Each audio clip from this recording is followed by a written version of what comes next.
Hello, Blue Jays fans, and welcome to Sunny Side of the Dome. I'm your host, Karen Soutar, and I'm here to talk some Blue Jays baseball with you for the next half an hour or so.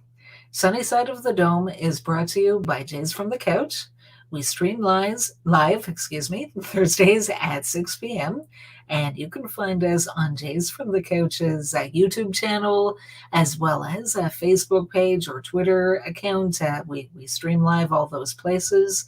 And if you're catching the live show and you think of any questions or comments, send them all in. I love that interaction. I think it makes the show just that much more interesting. And if you're not catching the live show, but you do want to see the show, no problem. When you're ready for us, we're ready for you. You can always catch the archived version on any of those aforementioned mediums, so YouTube, Facebook, Twitter. And if you like the content here at Sunny Side of the Dome, there's lots more where that came from. There's Jays from the Couch's main podcast. That's Monday evenings at 6 p.m., hosted by Sean Doyle, Jays from the Couch's founder, senior editor. He's always got lots of stuff, usually some other people on there often, very, very often me, in fact. So it started to feature a fun feature, fake news. And if you don't catch that live show, you can actually download and listen to that as a radio podcast if you choose. Anywhere where there's quality podcasts, Apple, Google, Spotify, Stitcher, you can find Jays from the Couch.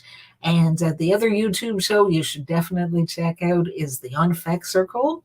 That's Tuesdays at 6 p.m., and that's hosted by Steve Feck, my crazy colleague. Steve is a very, very unique, one-of-a-kind guy, very smart, very knowledgeable, funny, very much thinks outside of the box, has a wealth of experience around the baseball world, and he'll make you think about things. And then in my case, more often than not, I disagree with him, but that's fine.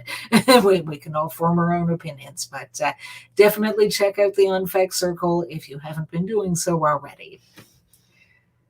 Hello, Blue Jays fans. Merry Christmas Eve. Merry Christmas to any of you who celebrate Christmas. And if any of you don't celebrate Christmas, then happy holidays. So hopefully I've got all my bases covered there, so to speak.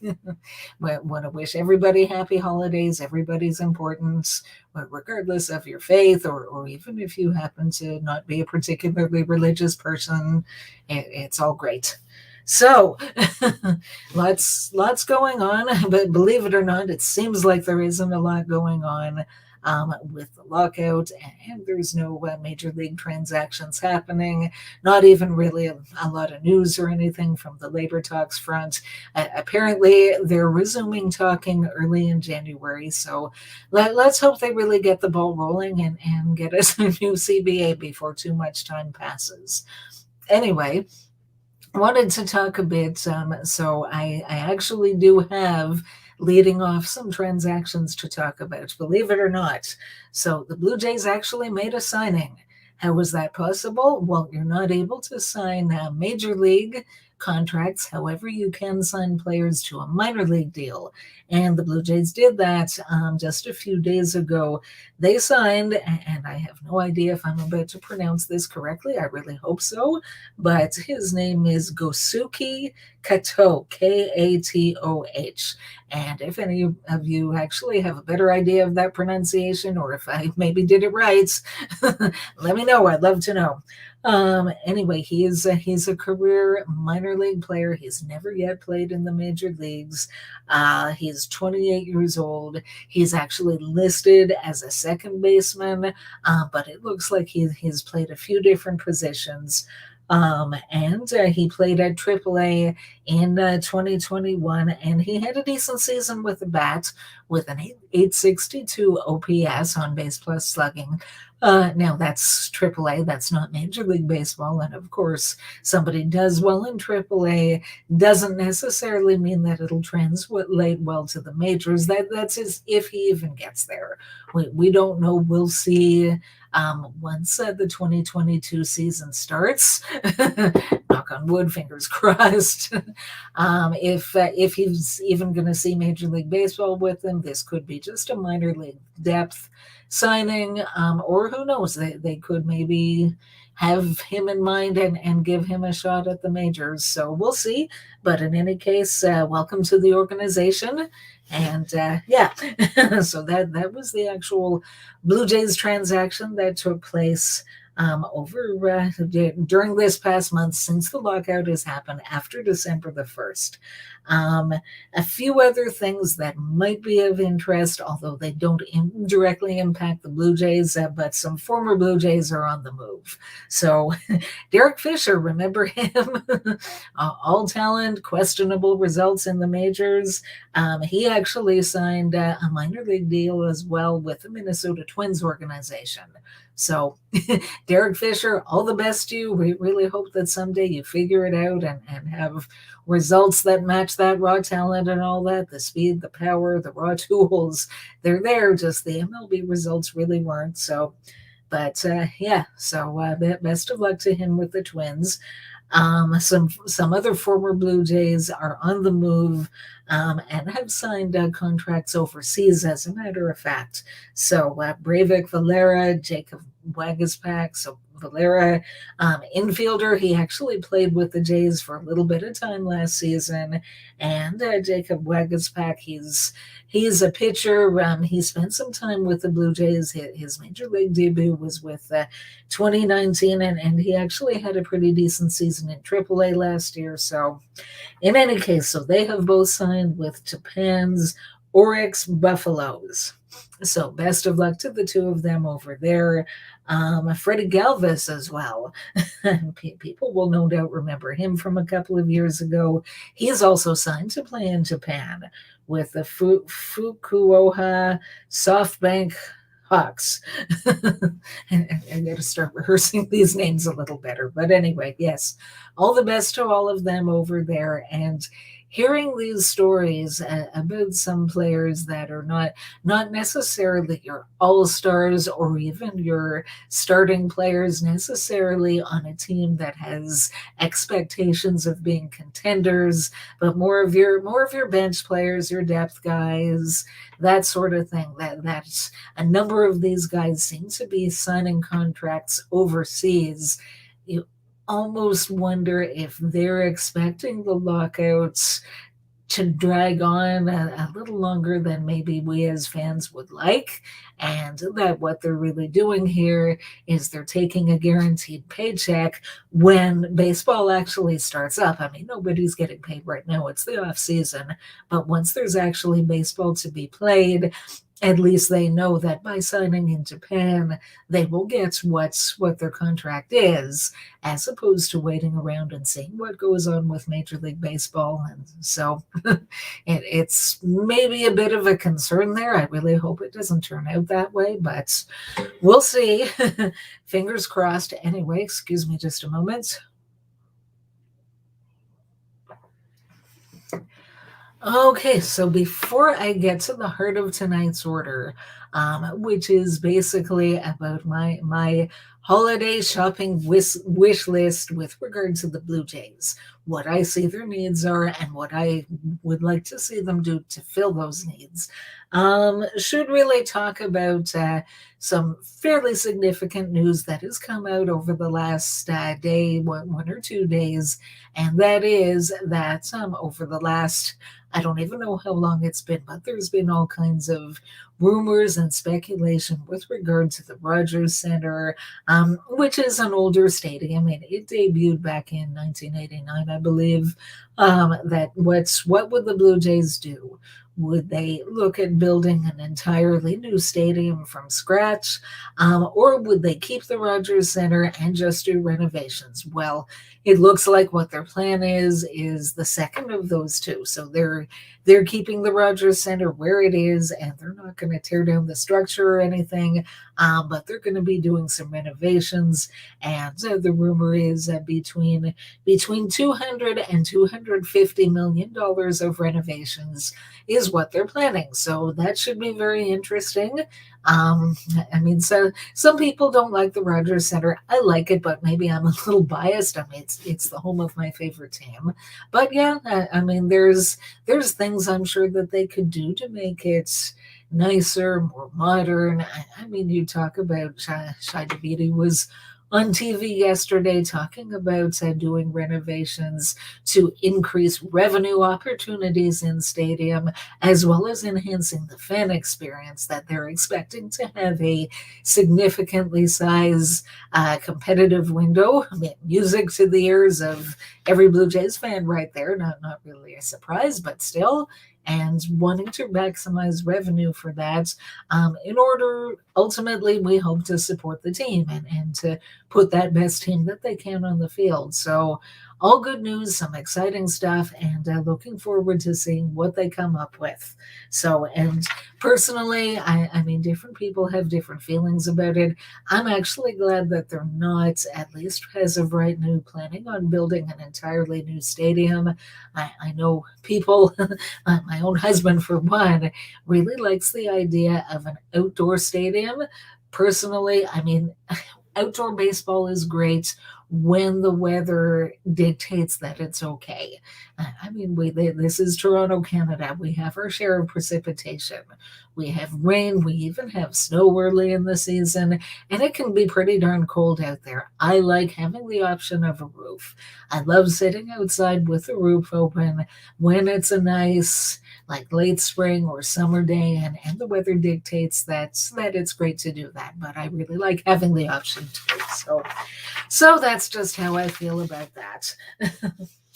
And now on to the heart of the order. So it's the off season right now. Everything is paused.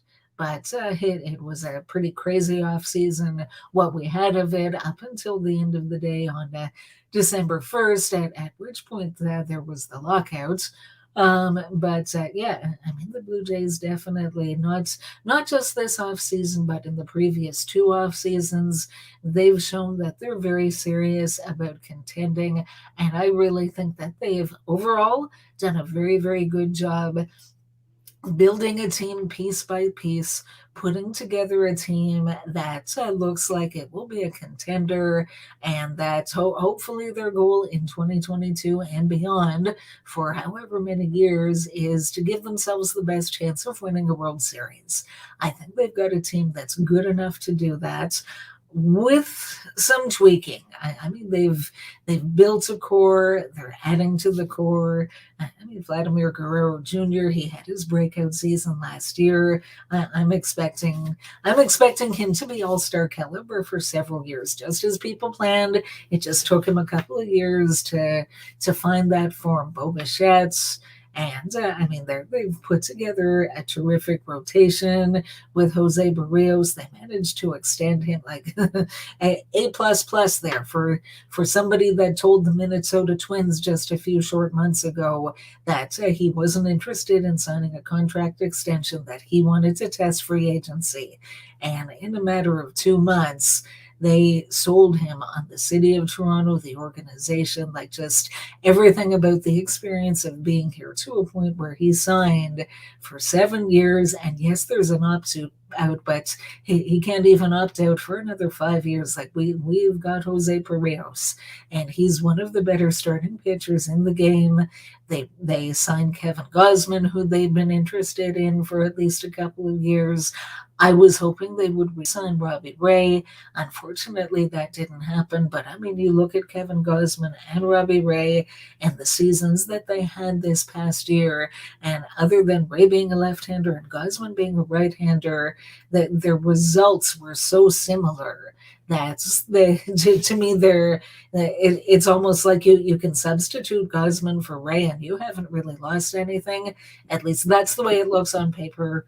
Hopefully that it plays out that way. So there's a lot to this team that is already looks to be a very competitive team. So What do they still need to do? Are they a finished product right now? And if not, what are the best ways that they can try to help themselves moving forward? What kind of players should they be looking to add? Where should they look to do that, and all of that? So my own opinion, I think they've got a very good core, but I think there's a few different places where they could look to upgrade. So number one for me is a fifth starter. So they've already got on paper a pretty good looking 1 through 4 with Perrios, Kevin Gosman, Alec Manoa, who just had a fantastic rookie season, and I expect him to continue to get better. I don't think we've seen the best that he has yet.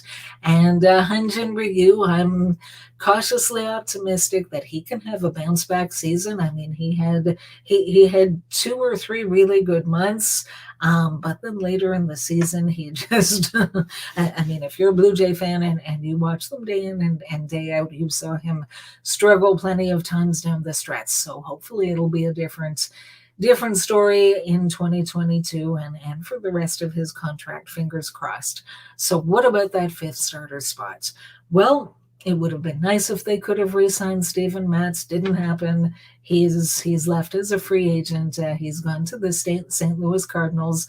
Okay, so best of luck, Steven Matz and Robbie Ray, both of them. So as things start right now, if the season started today, who would be the fifth starter? In my opinion, that would go to Ross Stripling.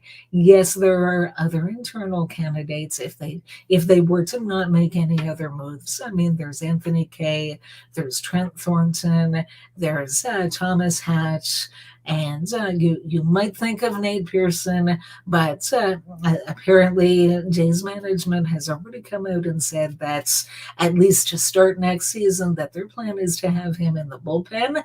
I don't know if that's written in stone that they have him in the bullpen for the entire season. They probably just want to build him back up. I mean, he's struggled. He's had some inconsistent results, and there's been some health challenges and so forth. So I think they just really want to work him back into game shape. So for now, I'm not even thinking about him as a starter. So in terms of who's had the most major league experience as well as the most major league success over the terms of his career, that's Ross Stripling. Now, this past year, Ross Stripling really had an up and down year. He really wasn't good at all, even by his own admission, into the latter part of May.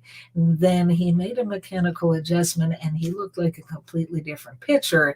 And at that point, last June, July, if you told me, okay, Ross Stripling is going to be the fifth starter for the Blue Jays in 2022, I probably would have been on board with that. Then he went on the IL, and when he came back from the IL, he regressed again. I don't really know the reason for that. Were there things going on with him that we didn't know about? Like, was he still not really fully healthy? It just makes me nervous when he took a slide in the wrong direction, and I don't know how to explain that. I didn't hear any news saying that he was actually still injured or whatnot. I'm a little afraid to hand him the ball every fifth day on a team in a year where they're trying to win a World Series. So personally, I'm hoping that they go out and acquire a fifth starter, somebody who can solidify the back end of that rotation. Hopefully somebody who's at least as good as a Steven Matz. And I mean, Steven Matz had enough inconsistency. He was kind of the reverse of Ross Stripling. Steven Matz started well and ended well. In the middle of the season is when he kind of hit some bumps there. But anyway, so who would be a good fifth starter for the Toronto Blue Jays? Well, I've got a couple of ideas. One is a free agent who has been mentioned as a possibility in connection with the Blue Jays, and that's 30-year-old left-handed pitcher You say Kikuchi. Again, with the pronunciation, Kikuchi. I'm pretty sure I've got that one right. So yeah, he's pitched in Major League Baseball for a few years.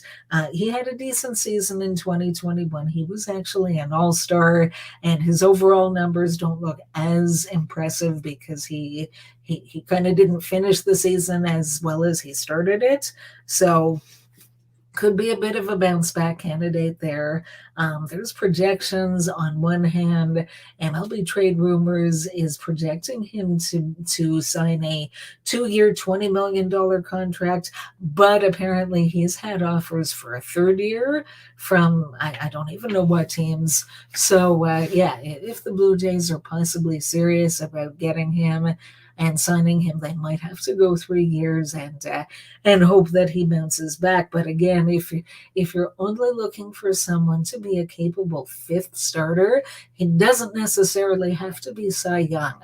Just go out there every fifth day, do your best to keep the team in the game most of the time. And I mean, with this offense as backup, knock on wood, hopefully that won't be such a hard thing to do. So I think that's someone that could actually fit really well. I also like the fact that he's left-handed. I mean, the Jays just lost two left-handed starting pitchers to free agency in Ray and Matz.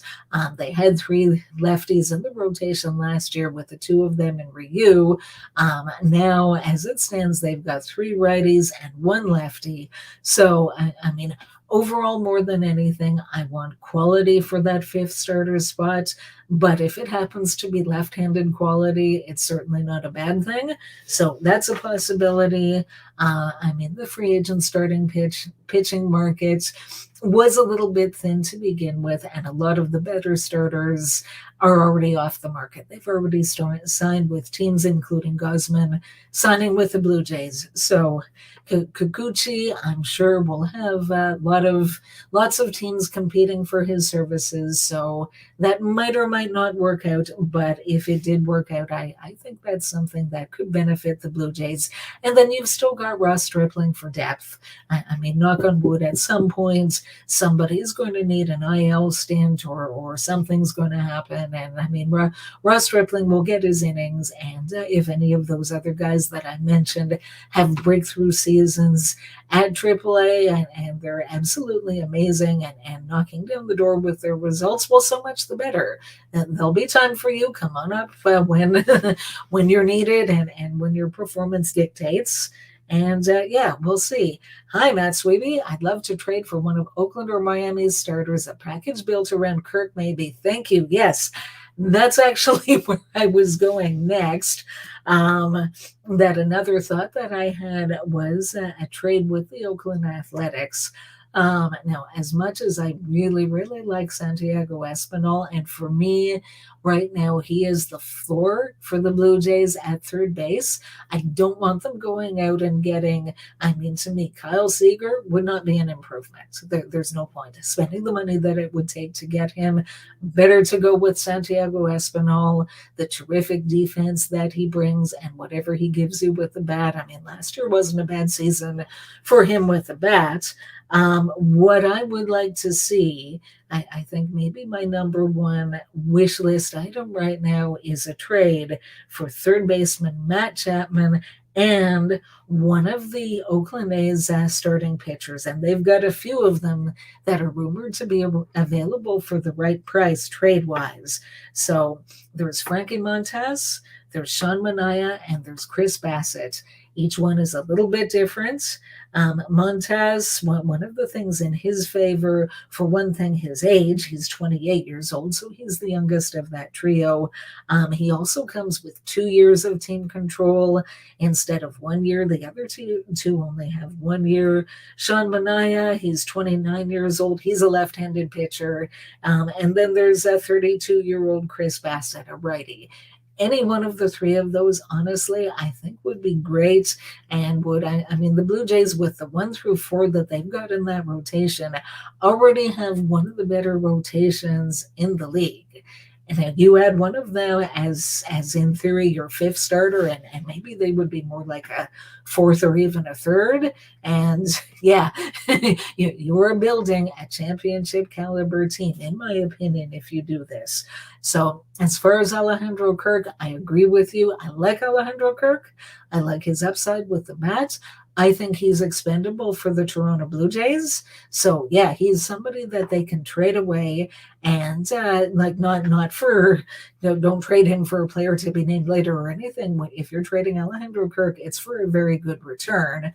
Now, the catch there, as I've been reminded by people who know a little bit more about the 29 other teams in Major League Baseball, not named the Toronto Blue Jays, is that the Oakland A's actually have a catcher who's pretty good and who they like a lot. So do they want Alejandro Kirk? Do they need Alejandro Kirk? To be determined. I mean, the catcher that they have, I think he's arbitration eligible a year earlier, so I don't know if they even want to trade him away and go with Kirk, or as I keep saying, you could also do a 3-team trade.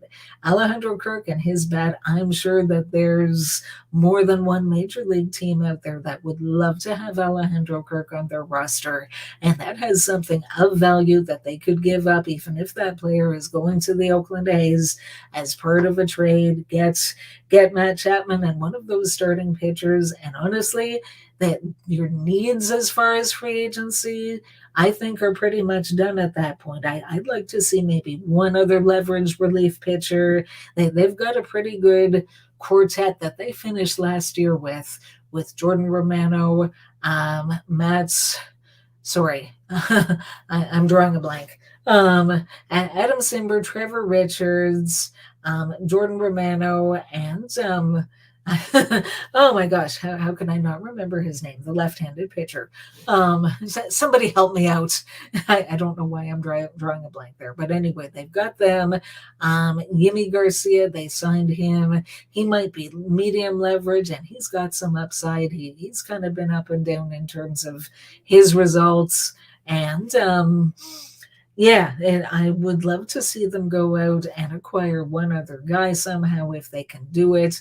Again, they've got lots of other in-house candidates that could be in that bullpen, but again, you've kind of got mixed results there, and I don't mind mixed results in a rebuilding year or a year where you might be borderline contenders going into the season. In a season like 2022, when you should have World Series aspirations, I don't know to what extent you want to give a lot of playing time to somebody who's a bit of a work in progress. I mean, there's Nate Pearson with all the talent, but inconsistent results. Julian Merriweather, Ryan Baracki. I mean, they've got options, but somebody's got to. Tim Meza, thank you. How could I not remember Tim Meza? Silly me. Anyway, yes, Tim Meza, most definitely in that mix there. Excuse me. Anyway, so yeah, that's pretty much what I think the Blue Jays need in order to finish their roster.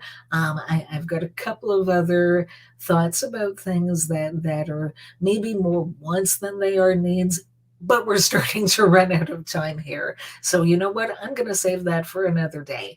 I'm going to save that for a couple of weeks from now when we return to Sunnyside of the Dome in the next year. Hi again, Matt. Not a fan of trading for Chapman, to be honest. His fall off offensively worries me. At the price I think he'll cost, I want something a bit more certain. Yeah, some fair points there. I mean, Matt Chapman, he did have a down season with a bat. He had an OPS plus of only 100, so exactly league average. On the other hand, he's a third baseman, so you really want better than league average from your corner positions, your first base, your third base, as well as your corner outfielders. Now, he has a career OPS of 120, OPS plus, excuse me, OPS of 120, no thanks. A career OPS plus of 120, so that's a little bit better. He also had a season-ending hip surgery a little over a year ago. So my guess is that that's something that took a long time to work his way back from. And this may be a little bit of a gamble. I'm expecting quite a bounce back season from Matt Chapman with the bat wherever he plays, whether that's the A's, the Blue Jays, or somewhere else. Matt Chapman, in terms of his defense at third base, is uber, uber, uber. Like he might be the best defensive third baseman on the planet. So that's the value that he brings. He reminds me a little bit of Marcus Semien from a year ago, in that you knew you were getting good defense and the offense was inconsistent, but there was the potential for bounce back there. And I'm not saying he's going to necessarily finish third in league MVP voting at the end of next year, but I see that being very good. And what you were saying about the trade cost for him, because he had a bit of a down season with the bat last year, I think the trade price for him would be a lot more reasonable. In theory, you could probably give up Alejandro Kirk and somebody like Jordan Groshans and get not only Matt Chapman, but one of those starting pitchers. Now, that's if they have a need for Alejandro Kirk, as I already said, because they've got their own pretty good in-house catcher there. But anyway, yeah, lots of possibilities there. But we are almost out of time, as I said. So that brings me to Through Blue Jay Color Glasses. So staying again with the team that they're building going forward. What a time to be a Toronto Blue Jay fan. I mean, you look up and down this roster for the most part, and you see really good, young, improving players with MLB track records. Vladimir Guerrero Jr. If in any season other than this past season with Shohei Ohtani, he probably would have been league MVP. Not to take anything away from Ohtani. Ohtani was fantastic, and he was full money for that award. But yeah, I mean, the team that they've built and the improvements that we saw on the team and on the field last year, even from the beginning of the season to the end of the season, if only they could have won that one extra game and allowed them to keep playing beyond October the 3rd, I really think that team would have done some real damage. They've lost some guys. They just need some replacements. So you've got the replacement for Robbie Ray and Kevin Gausman, and you just need maybe a little bit more offense, pick up somebody, or even, like I said, about a Matt Chapman. But, I mean, you've got guys. You've got Kevin Gausman and Yimi Garcia, free agents who had never played for the Toronto Blue Jays before, who both reportedly had offers for more money to go to play for at least one other team. And they turned it down to come to the Toronto Blue Jays because they saw something that they liked about being here. They wanted to be here. They see the team that we're building, and they wanted to be a part of it. And the same with Jose Perrios. He could have been a free agent in one more year. And with his track record and his age, he would have been one of the best starting pitchers on the free agent market. And the deal now, he got some good money, $131 million. I think he could have gotten more if money was his primary target, that he could have waited and really hit the jackpot financially. But there were other things that mattered to him, and a part of it was being a part of this team and this organization with their eyes on the future and their commitment to winning. And they already had an exciting offseason. What we saw of it, they are nowhere near done. They were in on Corey Seager. That's great. It's also great that they didn't pay him what the Texas Rangers are paying him, because, man, that's a way overpay. But that tells me that they still have other money to spend, and they're willing to go out and pay for very good, proven players to put this team over the top. It's time. 2022 and beyond are going to be exciting, and I can't wait for a CBA. That's my number one wish, a CBA and that trade with the Oakland A's. And let's get back to the business of baseball, finalizing rosters. Let's get to spring training and then the regular season, because this is going to be fun. And on that note, that's all I've got for you today. So, again, Merry Christmas, Happy Holidays, have a wonderful New Year, and I'll see you again in 2022. Go Blue Jays!